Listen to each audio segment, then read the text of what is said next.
I had dealt with HOA Karen's nonsense for years, but this time, she had gone too far. Welcome to Logan's Stories. Before we begin, drop a like on the video and subscribe so we can continue making videos like this one. It started with an official-looking notice taped to my door. Final notice of eviction was stamped across the top in bold red ink. My stomach twisted as I ripped it off, scanning the contents. Failure to comply with HOA standards has resulted in the termination of your residency. You have 30 days to vacate. I scoffed. Termination of residency? This isn't a rental. I own this house. At the bottom of the letter was the signature of Karen Thompson, HOA president. Of course. I barely had time to process before I heard the clack-clack of her heels on my driveway. There she stood, arms crossed, her signature smug smirk in place. "Ah, I see you've received the notice," she chirped, pretending to be sympathetic. "I know this must be difficult news, but it's really for the best." I folded my arms. "Karen, you can't evict me. I own this house." She let out a dramatic sigh, shaking her head like I was some unruly child. "Oh, sweetie, it's not me. It's the rules. The HOA has determined that you no longer meet the neighborhood's standards. We've given you multiple warnings. This is simply the next step." Warnings? What warnings? The only thing I had ever done wrong in Karen's eyes was refuse to bow to her ridiculous rules. Not a suitable resident because I refused to paint my mailbox beige? I let out a sharp laugh. "Karen, this isn't a gated community. This is a town. You don't have the power to force someone to sell their home." Karen's smirk didn't falter. "Oh, but we do. You signed an agreement when you moved in. The HOA reserves the right to enforce mandatory relocation for homeowners who pose a threat to community integrity." I narrowed my eyes. "Karen, that's not a real thing. You're just making up rules." She waved a dismissive hand. "I spoke to the city, dear. They're backing us on this. If you don't vacate in 30 days, we will proceed with legal action." I stared at her, my blood boiling. She had tried everything else: ridiculous fines, fake complaints, even reporting me to the city for unauthorized landscaping changes. But this was her final move. Then she said something that made my blood run cold. "This isn't personal," she said, smirking. "Some homeowners just don't belong here. This neighborhood has a certain standard, and frankly, I've been cleaning it up for years." I frowned. "Cleaning it up?" She shrugged. "Oh yes. The past few years we've had some undesirable families living here. People who just didn't fit our vision for the community. But I fixed that. A few fines here, a little legal pressure there. It's amazing how quickly people fold." A chill ran down my spine. Karen had been doing this for years. "Let me get this straight," I said slowly. "You've been forcing people out of the neighborhood?" Karen beamed, looking proud of herself. "Of course. And now it's your turn."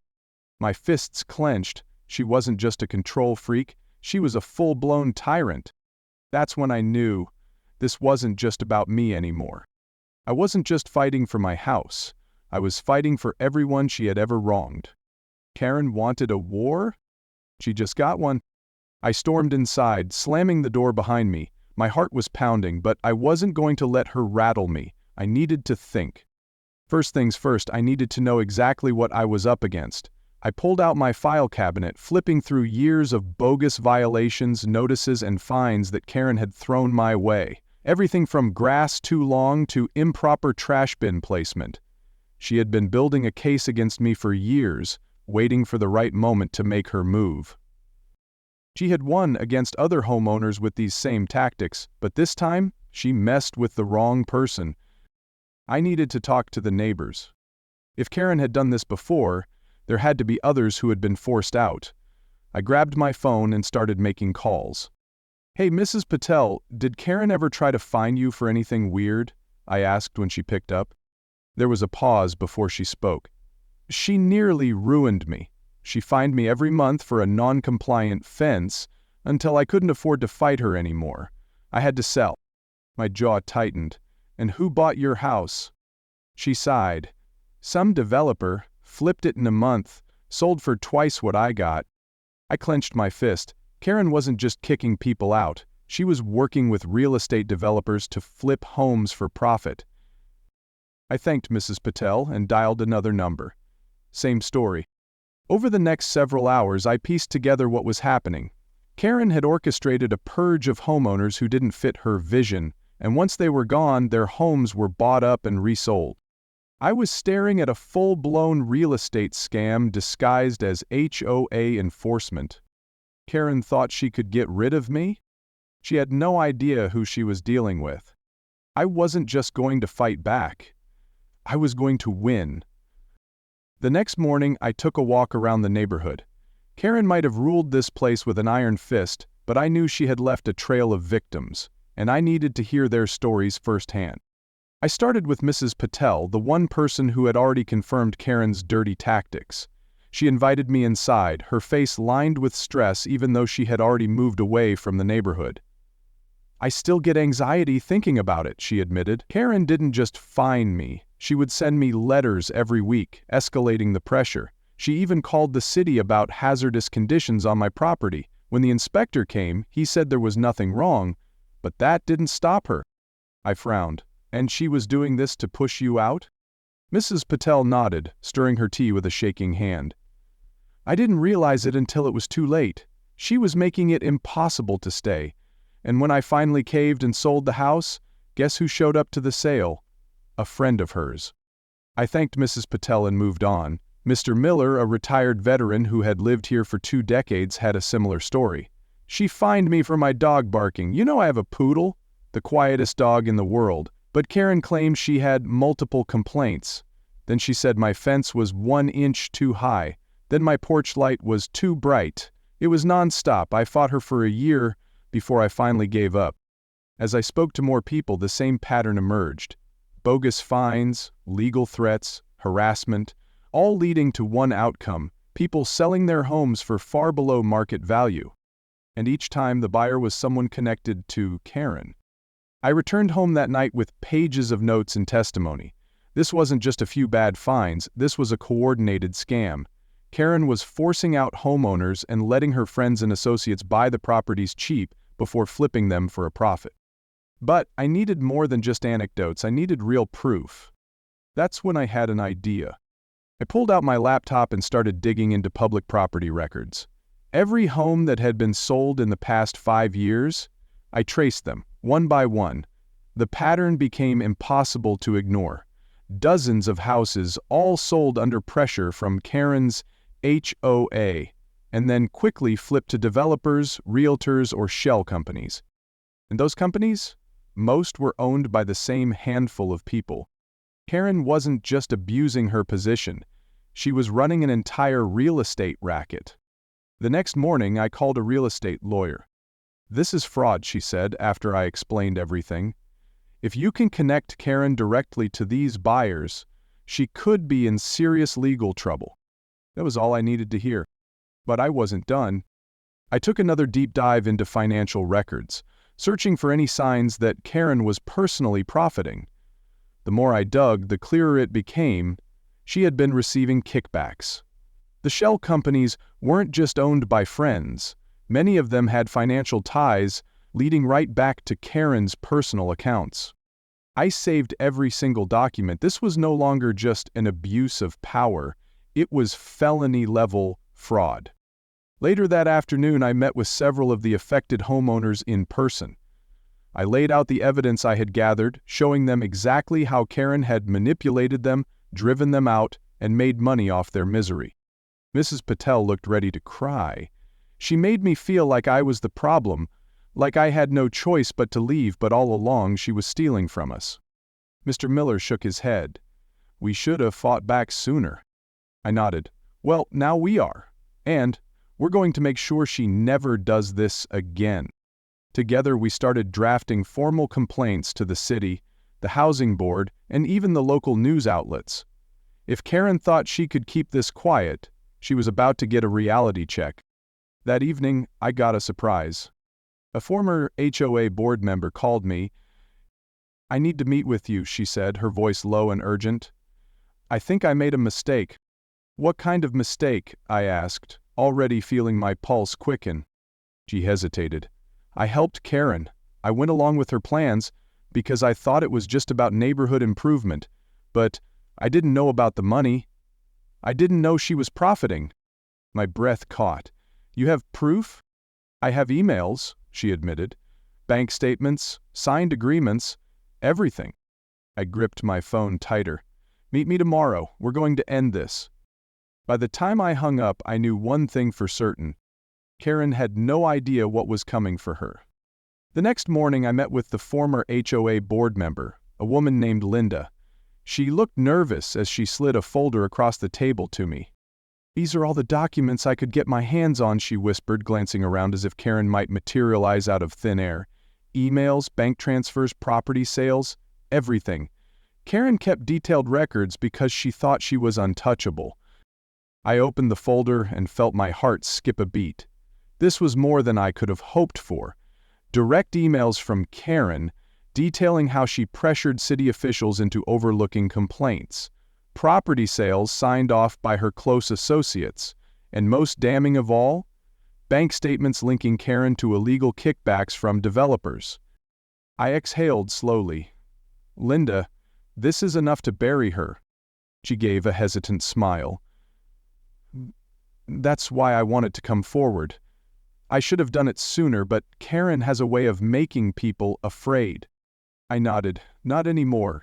That night I compiled everything, the testimonies, the records, Linda's evidence, into a full report. Then I sent it to 3 places.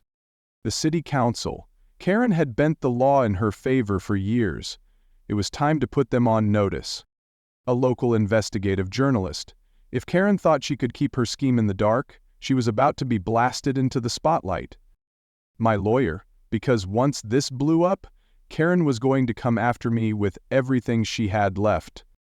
I sat back, watching the emails send. There was no turning back now. Karen's downfall had begun. The first sign that things were shifting came the very next morning. I woke up to a flurry of texts from neighbors. Did you see the news? Karen's been exposed. I bolted out of bed, grabbed my phone, and opened the news site. There it was. Karen's face plastered across the screen. Local HOA president under investigation for fraud and illegal property sales. I clicked the article and felt a rush of satisfaction as I read through it. The reporter hadn't held back. They outlined everything: the fraudulent violations, the evictions, the property flips, the financial trail. They even had quotes from former homeowners Karen had targeted. By the time I finished reading, I had one thought. This was only the beginning. Karen didn't go down quietly. By noon, she was outside my house, banging on my door.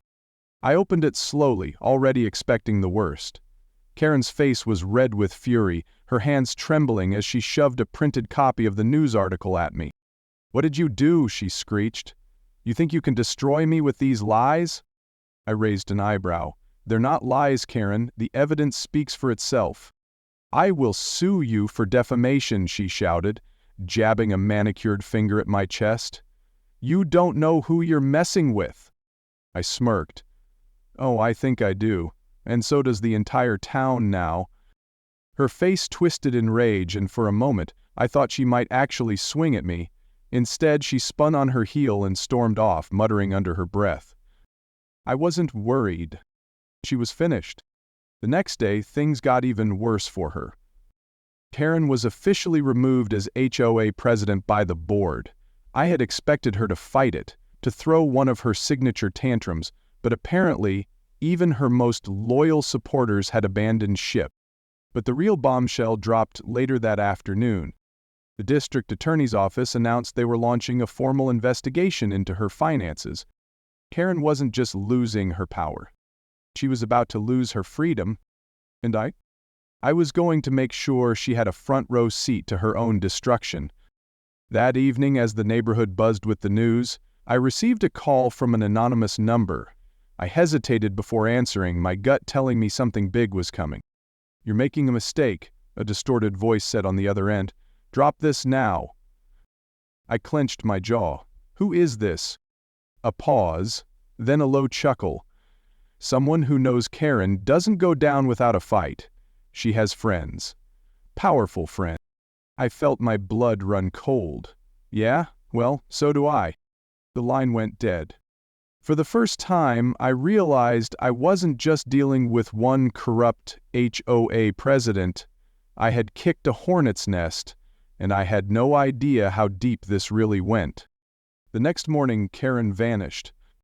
Neighbors reported that they saw her packing up her car in the middle of the night, shoving bags and files into the trunk before peeling out of the driveway. It wasn't just the investigation she was running, and that meant there was even more to uncover. I wasn't done yet. Not even close. Karen might have disappeared, but that didn't mean she was off the hook. If anything, her sudden departure only made things worse for her. By mid-morning, the district attorney's office had issued a formal subpoena for Karen's financial records.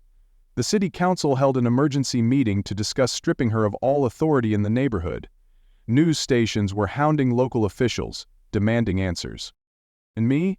I was preparing for the next phase of the takedown. I wasn't just going to let Karen slink away into the shadows. I wanted her brought to justice. I met with my lawyer that afternoon, handing over everything, every fraudulent fine, every piece of evidence tying her to illegal property flips, every shady email Linda had given me. She flipped through the folder, nodding. This is airtight. There's no way Karen gets out of this without facing charges. I leaned back, exhaling slowly. Then let's make sure she has nowhere to hide. That evening, the news took it to another level. The headline? Where is Karen Thompson? Disgraced HOA president under investigation, now missing. Social media exploded. Speculation ran wild. Was she hiding out? Did she flee the state? Had she paid off someone to make her legal troubles disappear?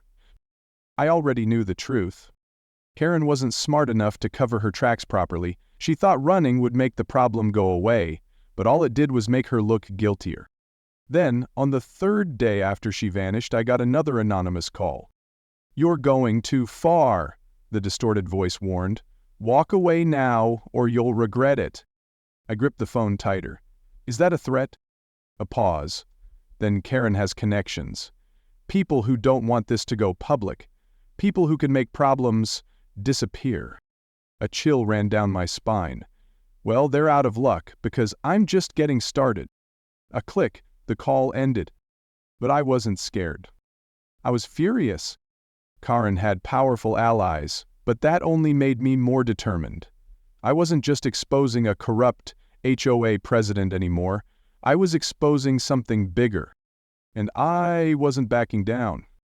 The more I dug, the clearer it became that Karen wasn't acting alone. Property records showed shady land deals that went beyond just my neighborhood. It turned out Karen was part of a network of corrupt officials, developers, and realtors who had been running a scheme to force people out of their homes and then flipping the properties for massive profits. I spent the next several days compiling new information, making phone calls, reaching out to anyone who might have insight into Karen's operations.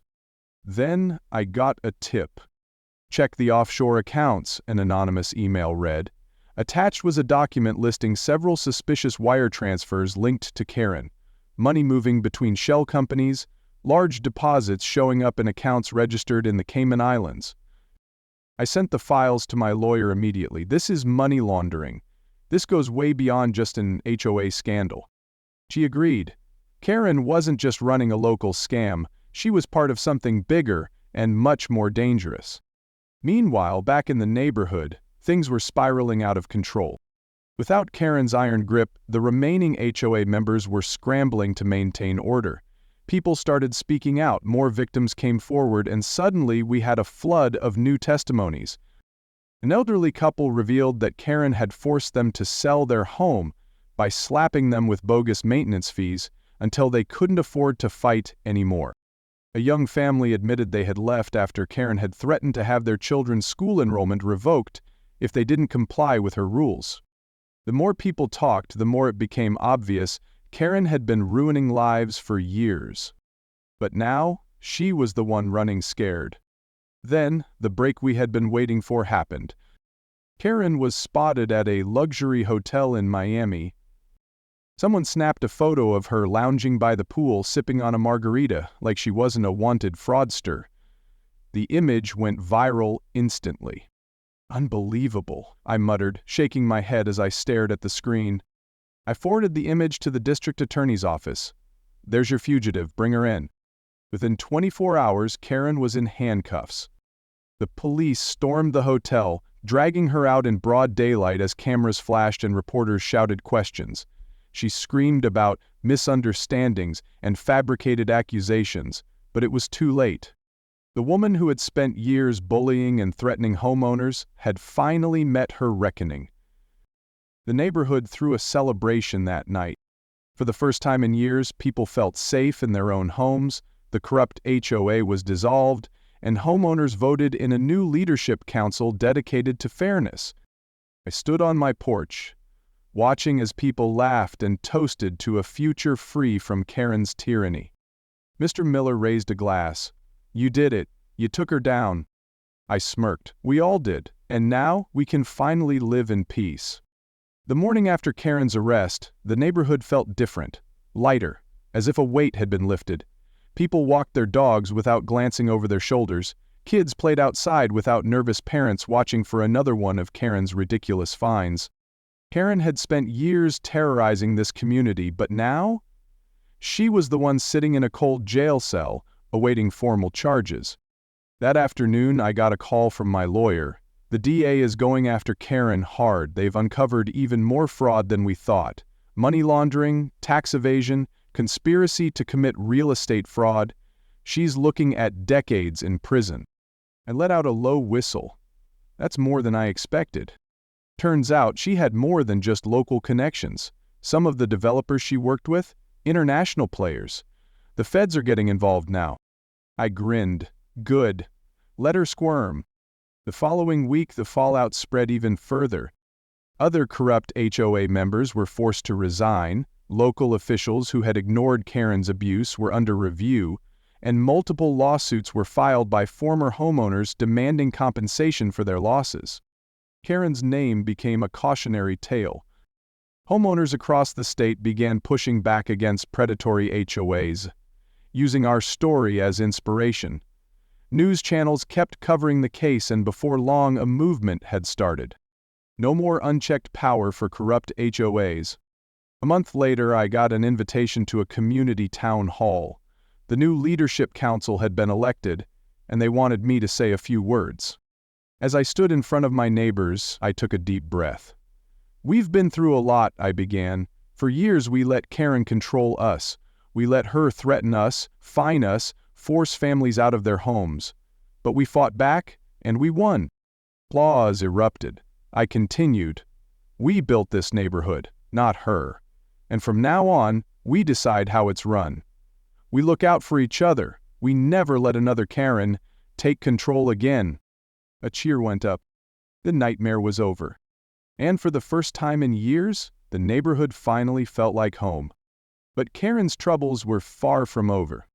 Weeks later, as her trial approached, more evidence surfaced. Karen's involvement in shady real estate deals wasn't just local, it spanned multiple states. Investigators uncovered that she had been working with a network of corrupt developers, using the same tactics she had used in our neighborhood to force homeowners out in other communities. Federal agents seized bank accounts, traced hidden properties, and compiled a mountain of evidence that tied Karen directly to an organized fraud ring. When the trial finally started, it was brutal.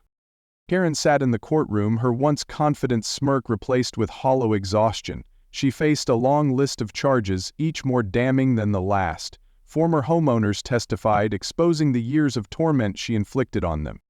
Linda, the former HOA board member who had helped take her down, took the stand. "She thought she could get away with it," she said, voice steady.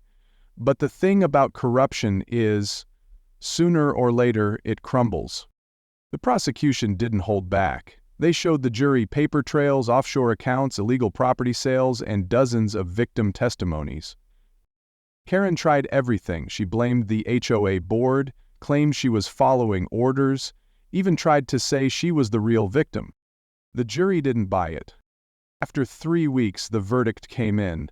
Guilty on all counts. Karen collapsed into her chair as the judge read out her sentence: 25 years in federal prison. The courtroom erupted in applause. Outside, I stood with my neighbors, watching as Karen was led away in handcuffs. Mr. Miller clapped a hand on my shoulder. "Justice, it took time, but we got it." I nodded. Yeah, we did. Karen had thought she was above the law. She had spent years abusing her power, ruining lives, destroying families, and now she was rotting in a prison cell. Months later, the neighborhood was thriving. The HOA was completely restructured, now focused on protecting homeowners rather than exploiting them. Property values rose again, not because of shady deals, but because people felt safe living here. One evening, I walked past Karen's foreclosed mansion, now abandoned and boarded up. It was poetic, a reminder of what we had overcome. And a warning: we would never let another Karen rise again.